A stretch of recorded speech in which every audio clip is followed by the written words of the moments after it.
December 21st, Oak Park, 7:30 p.m. Kate was at her wit's end. "It's getting late," she told Kevin angrily.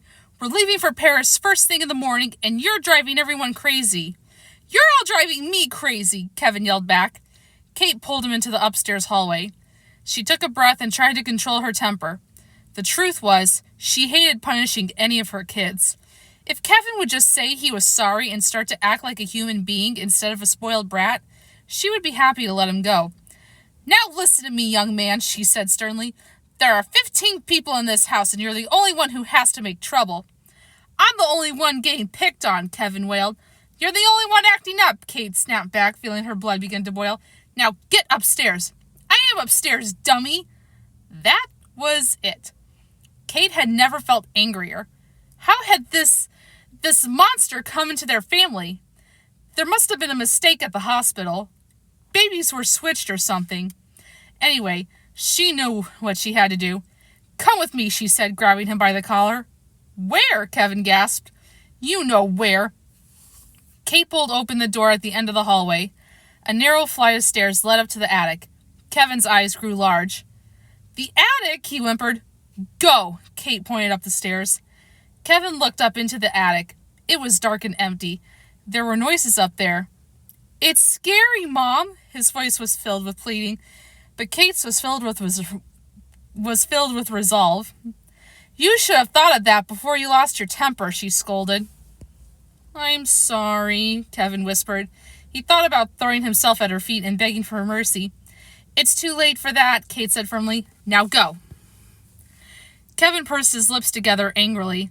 The remorseful approach wasn't going to work. "Everybody in this family hates me," he shouted. "Then maybe you should ask Santa Claus for a new family," his mother suggested. "I don't want a new family," Kevin cried as he climbed the first step. "I don't want any family. Families stink." "Go," his mother shouted, "and you stay up there. I don't want to see you for the rest of the night." Kevin took another step. "I don't want to ever see you again for the rest of my life, and I don't want to see anybody else either." Kate watched her angry little boy climb up the steps. She had a strange mixture of frustration and heartache. "I hope you don't mean that," she said. "You'd feel pretty sad if you woke up tomorrow and we were all gone." "No, I wouldn't," Kevin said and slammed the attic door. "I hope I never see any of you jerks again." December 22nd, Oak Park, 3:15 a.m. That night, strong gusts of cold wind blew through the Chicago area. On Kevin's street, the trees swayed and branches rattled. Christmas decorations blew over, and a plastic Santa tumbled across the yard. Broken twigs clattered against the roof of the McAllister's house, waking Kevin in the attic. Kevin sat up. He was still angry. He'd show him. He'd run away. He looked across the shadowy attic at the big metal hook and escape rope near the window. His father kept the rope in case there was a fire and someone had to escape by crawling out onto the roof and lowering himself down. That's what he'd do. He'd crawl out the window, lower himself to the oak tree next to the house, and hide all night in his tree house. Tomorrow morning, when his mother couldn't find him, she'd think he'd run away. That would teach her to put him in the attic. But Kevin didn't move. The wind and noises outside scared him. The thought of spending the night in his treehouse was scary too. And so was the idea of climbing out of the attic window. Kevin sighed and looked at the attic door. He wasn't going to show them anything. And all he did when he tried to show them was get into more trouble. Why did he have to say such mean things? He knew it just hurt his mother's feelings. What good did it do? It was no good at all. All it meant was now he had to spend the night in this scary attic. Kevin lay down again and shut his eyes. Outside, the wind blew even louder. Somewhere in the night, a loose shutter banged. A few doors down from the McAllisters, a large branch on a tall elm snapped and fell across the telephone and power lines, bringing them down with a shower of sparks. In every house on Kevin's side of the street, the refrigerators shut off, the burglar alarms deactivated, and the electric clocks stopped, including the alarm clock beside Peter and Kate McAllister's bed. December 22nd, Oak Park, 9 a.m. Kate McAllister was dreaming about Paris. She and Peter were in an elegant hotel suite overlooking the Seine. The French doors to the balcony were open, and fragrant French air billowed in.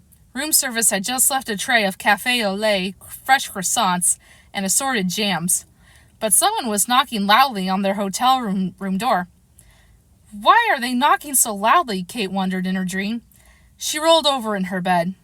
The dream slowly disappeared, but the knocking didn't. Bang! Bang! Bang! Hello?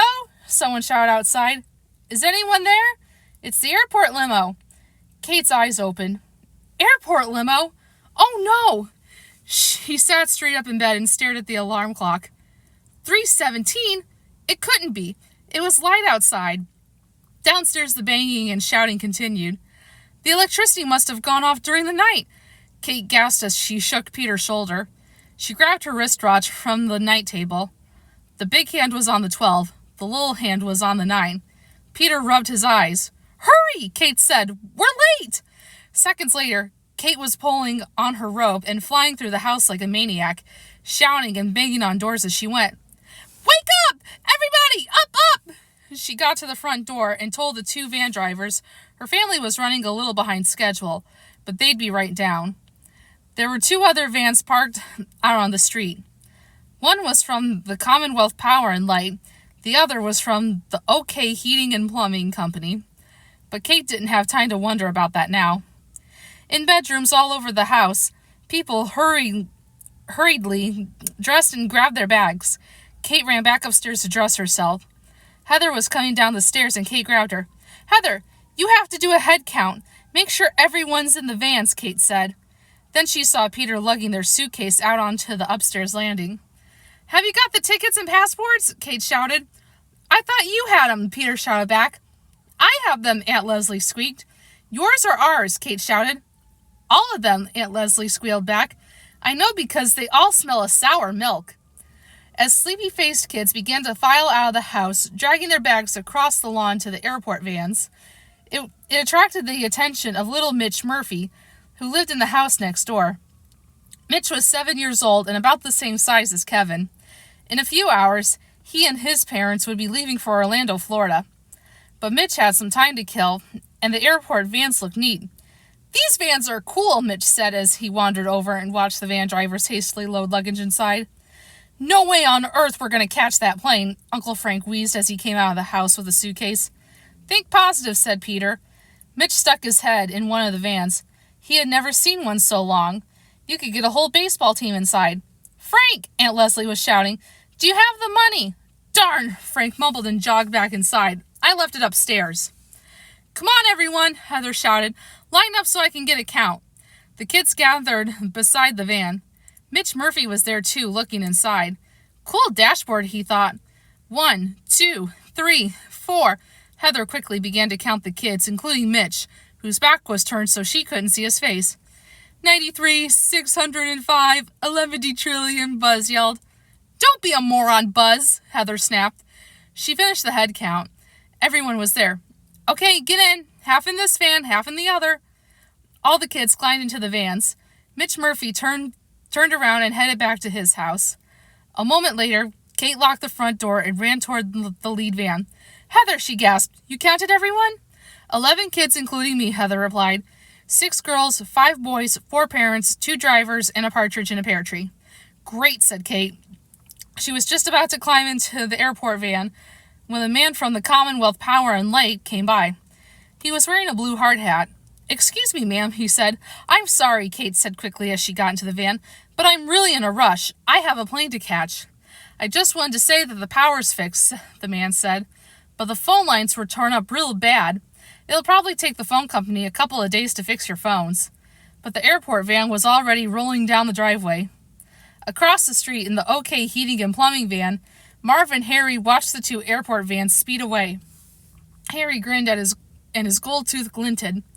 Four down, 1 family to go, he said. As soon as the Murphys leave for Florida, the block is ours. I keep thinking about all that money. All those greenbacks. Yeah, grinned Marv. Then he started to sing. I'm dreaming of a green Christmas. I apologize for the bad singing. Someone else was dreaming too. In the McAllister's attic, Kevin jerked and groaned as he dreamed of all the body parts in Old Man Marley's basement. Arms and legs and heads laying around with bugs and rats crawling in and out of them. Kevin lurched out of his sleep. He rubbed his eyes and looked around. For once he was glad to be in the attic. Anything was better than Old Man Marley's basement. Kevin got up. He'd gone to bed the previous night without dinner, and he was hungry. He let himself out of the attic and used the bathroom, then went down to the kitchen. No one was there yet, so he turned on the counter TV and watched Roadrunner cartoons. As soon as his mom came down, he was going to ask her for bacon and eggs and toast. Kevin scratched his ear and yawned. Where was she anyway? It sure seemed quiet in the house this morning. All right, I'm going to go ahead and stop there, and we will see what happens for the next reading.